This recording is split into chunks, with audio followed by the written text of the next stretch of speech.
ભારે વરસાદથી તારાજીના દ્રશ્યો સામે આવ્યા છે। સેન્સ ગામે વરસાદી પાણી ઘૂસી ગયા છે। કેરી નદીના પાણી ગામમાં ઘૂસ્યા છે। સરકારી રાશનની દુકાનમાં પણ પાણી ભરાઈ ગયા છે। ટ્રેક્ટરમાં સવાર થઈ સંદેશ ન્યૂઝ છે તે આ ગામમાં પહોંચ્યું છે। સંદેશ ન્યૂઝની ટીમ ગ્રાઉન્ડ ઝીરો રિપોર્ટથી તમને બતાવી રહી છે કે કઈ પ્રકારે ગામમાં પાણી ભરાઈ ગયા છે। ગોઠણ ડૂબે એટલા પાણી ભરાણા છે। કેરી નદીનું જે પાણી છે તે ગામમાં ફરી વળ્યું છે। ભાવનગરમાં સતત છેલ્લા 2 દિવસથી ધોધમાર વરસાદ વરસી રહ્યો છે, તેને લઈને અનેક ગ્રામ્ય વિસ્તારમાં આ પ્રકારની પરિસ્થિતિ સર્જાણી છે। ત્યારે સંદેશ ન્યૂઝની ટીમ ગ્રાઉન્ડ ઝીરો રિપોર્ટથી તમને બતાવી રહી છે કે હાલ ગ્રામજનો કઈ પરિસ્થિતિમાં રહી રહ્યા છે, કારણ કે ઘરોમાં પાણી ઘૂસી ગયા છે। જોઈ શકાય છે કે કેવી પારાવાર મુશ્કેલી ભોગવવાનો વારો આવ્યો છે। આ સનેસ ગામ છે કે જ્યાં પાણી ઘૂસી ગયા છે। કેરી નદીના પાણી ગામમાં ઘૂસ્યા છે, કારણ કે ઉપરવાસમાં પણ સતત વરસાદ વરસી રહ્યો છે। ગ્રામ્ય વિસ્તારમાં પણ વરસાદ, જેને લઈને નદી ગાંડીતુર બની છે।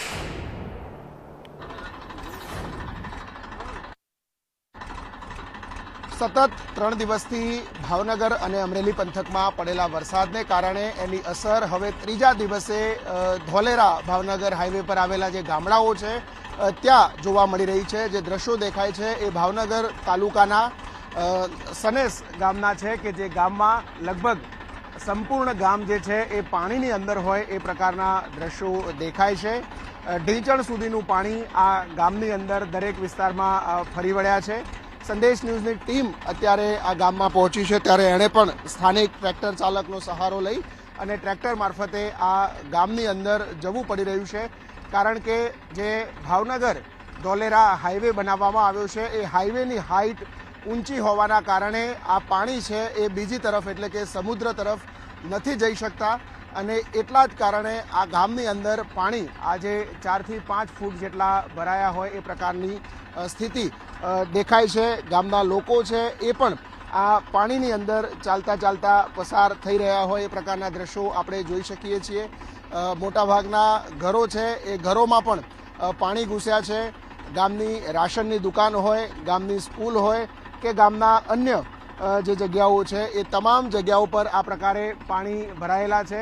ભરાયેલા પાણીમાં થઈ અને લોકોને આ વિસ્તારની અંદરથી પસાર થવું પડી રહ્યું છે। તો ક્યાંક બાળકો છે એ બાળકો પણ આ વરસાદી પાણીની મજા અત્યારે લઈ રહ્યા છે। જે ઘરો જૂના અને કાચા ઘરો છે એને ક્યાંક બચાવવા માટે લોકો મથી રહ્યા છે। તો સ્વાભાવિકપણે સ્થાનિકોનું કહેવું છે કે આ પહેલી વખત આટલું બધું પાણી આ ગામની અંદર ભરાયું છે। દર વર્ષે સામાન્ય પાણી આવે અને પછી જતું રહેતું હતું, પરંતુ ચાલુ વર્ષે આ રોડ જે છે ભાવનગર ધોલેરા હાઈવેનો એ રોડના કારણે વધુ પાણી ભરાયું હોય એ પ્રકારના દ્રશ્યો છે। દરેક સોસાયટી અથવા તો જે ચાલી ગામની અંદર આવેલી છે એ ગામની દરેક વિસ્તારની અંદર આ પ્રકારે લગભગ ઢીંચણ સુધીના પાણી છે। લોકોએ પણ બહાર નીકળવા માટે ક્યાંક ટ્રેક્ટર અથવા તો મોટા વાહનો છે એનો ઉપયોગ કરવો પડતો હોય એ પ્રકારની સ્થિતિ ગામમાં દેખાઈ છે। સંપૂર્ણ ગામ આખું જે સનેસ ગામ છે એ ગામ આ પ્રકારે પાણીની અંદર ગરકાવ થઈ ચૂક્યું છે તે પ્રકારના દ્રશ્યો છે। ગામમાં પ્રવેશવાના રસ્તાથી લઈ અને ગામનો છેલ્લો ઘર છે ત્યાં સુધી આ પ્રકારની સ્થિતિ છે। સંદેશ ન્યૂઝ પણ આ ગામની અંદર પહોંચ્યું છે। હજુ તંત્ર દ્વારા કોઈપણ પ્રકારની મદદ આ ગામમાં એ પ્રકારે પહોંચાડવામાં નથી આવી, અથવા તો જે જૂના કાચા ઘરો છે એમને બચાવવા માટેની કોઈ વ્યવસ્થા નથી કરવામાં આવી। સ્વાભાવિક રીતે જે સ્થિતિ છે ગામમાં દરેક વિસ્તારની અંદરથી આ પ્રકારે આપણે પસાર થઈ રહ્યા છે કે જ્યાં એક બાદ એક દ્રશ્યો પાણી અને આ પૂરની પરિસ્થિતિની કેટલી ભયાનકતા હશે તે સમજી શકાય છે। જે લોકો છે એ પણ આ પાણીમાં થઈ અને મુશ્કેલીનો પારાવાર સામનો કરી રહ્યા છે। જે જળચર અથવા તો જે વન્ય પ્રાણીઓ છે એ વન્ય પ્રાણીઓને પણ ક્યાંક આ નુકસાની એમને ભોગવવી પડી છે। આજુબાજુનો જે ફોરેસ્ટ વિસ્તાર છે એ ફોરેસ્ટ વિસ્તારમાં પણ પાણી ફરી વળ્યા છે અને એમને પણ આ વરસાદી પાણીનો નુકસાની છે તે એમણે અનુભવ અથવા તો એને સહન કરવું પડ્યું હોય તે પ્રકારની સ્થિતિ આ ગામની અંદર ગામના દ્રશ્યો પરથી દેખાઈ રહી છે। જે ગામના લોકો છે એમને પૂછીશું આ પ્રકારે પરિસ્થિતિ જે છે અને એ કેવી રીતે આની અંદર તેઓ એનો સહન કરે છે, અથવા તો તેઓ આ ગામમાં જે પાણી ભરાયું છે ને એ પાણી વચ્ચે પણ ગામના લોકો છે। આખા ગામમાં આ પ્રકારે પાણી ભરાયેલું છે કે માત્ર આટલું જ છે અને દર વખતે આવું થાય છે? ઝાઝા ટાઈમથી આવું થાય જ છે, પહેલેથી જ તે ઝાઝા વર્ષોથી પાણી તો આવે જ છે. કારણ શું છે પાણી આ ભરાઈ રહેવાના ગામમાં? કારણ કે એકે બાજુ પાણીનો નિકાલ જ નથી કોઈ સાઈડ. પાણી ક્યાં છે? એકે સાઈડ નિકાલ જ નથી પાણીનો. કાંઈ નિકાલ હોય તો આગળના પાળા થઈ ગયા, આ બાજુ રોડનો થઈ ગયો, એટલે પાણીનો નિકાલ નથી ગઈ સાઈડ એકે બાજુ. સરકારમાંથી કોઈ આવે છે આ પ્રકારની પરિસ્થિતિમાં તમારી મદદે કે કાંઈ? કોઈ આવતું નથી. અમારા ગામવાળા બધા જાય કંપની, બધા ભાઈઓ પોતે પોતાના ખર્ચે જીસીબી લઈને જાય. સ્વાભાવિક આ પરિસ્થિતિ છે ગામની અંદર કે કોઈ પણ પ્રકારનું કામ હોય તો ગામમાંથી જેસીબી અથવા તો ટ્રેક્ટર લઈ અને આ લોકોએ ગામની બહાર જવું પડે છે પોતાના કામ માટે. સરકાર તરફથી આ કોઈ પણ મદદ હજી સુધી કરવામાં ન આવી હોવાનું સ્થાનિકો કહી રહ્યા છે. કેમેરામેન જયવીરસિંહ સાથે હિરેન રાવલ, સંદેશ ન્યૂઝ, સનેશ, ભાવનગર. ભાવનગરમાં ભારે વરસાદથી તારાજીના દ્રશ્યો. ભાવનગરના ગામડામાં આ પ્રકારની પરિસ્થિતિ છે. નદીઓના પાણી છે તે ગામમાં ઘૂસી ગયા છે, જેને લઈને ગ્રામજનો હાલ પારાવાર મુશ્કેલી ભોગવી રહ્યા છે.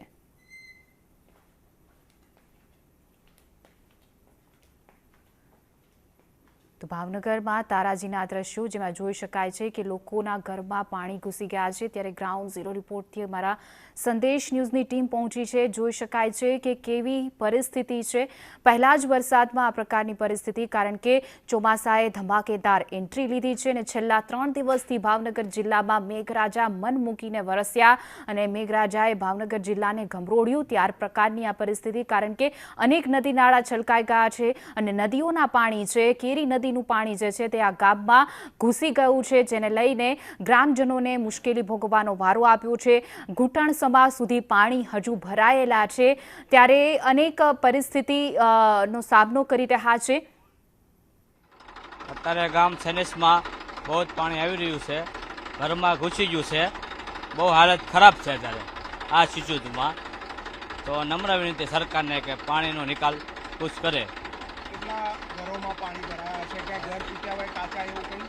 તો એટલે કાચા ઘરમાં તેને પાકા ઘરમાં 10-15 આઈન પણ એરિયો છે ને એ બધા પાણીમાં ઘૂસી જાય છે. કેટલા સમયથી આવું પાણી ભરાય છે? દર વર્ષે ભરાય છે?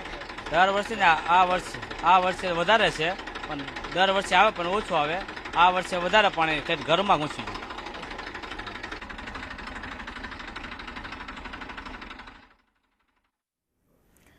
લોકોના ઘર વખરીને પણ નુકસાન થયું છે. ઘરમાં પાણી ઘૂસી ગયું છે. જે રીતે 3 દિવસથી ભાવનગર જિલ્લામાં મેઘરાજા ગમરોડી રહ્યા છે અને અનેક ગ્રામ્ય વિસ્તાર છે કે જ્યાં પાણીનો ભરાવો થયો છે, જ્યાં તંત્ર નથી પહોંચતું, ત્યાં સંદેશ ન્યૂઝની ટીમ પહોંચી છે. ગ્રાઉન્ડ ઝીરોથી આ રિપોર્ટ બતાવી રહી છે. જોઈ શકાય છે ગોઠણ ડૂબ પાણી ભરાઈ ગયા છે અને દર વર્ષે ઓછું આવે છે, પરંતુ આ વર્ષે જે રીતે ચોમાસામાં શરૂઆતમાં જ ભાવનગર જિલ્લામાં વરસાદ. મારા મામાનું ગામ છે, ઘરમાં પાણી ગરી ગયા છે અને કાંઈ નીકળી કાંઈ એવું નથી. તો હવે આપણે કઈ રીતે આપણે જોવું એ આપણે તકલીફ છે. એટલે ખાવાનું બધું પલળી ગયું છે, અનાજ બધું ઉઈ ગયું છે. તો હવે આનો રસ્તો શું કરવો એ સરકારને નિર્ણય કરવાનો છે. તમને શું લાગે છે આ કારણ શું છે આ બધું થવાનું? આ કારણ આ ઉપરથી પાણી આવ્યું એનું કારણ છે કે આ ઘરોમાં પાણી ગરી ગયા, અનાજ તો છે નહીં કોઈ વસ્તુ, બરોબર. તો હવે શું કરવું અમારે? હાલે એવું તો કાંઈ છે જ નહીં, કોઈ રસ્તો તો છે જ નહીં અમારે. સરકાર કાંઈક આપે તો સારું, બીજું તો અમે શું કહેવા હોય, બરોબર.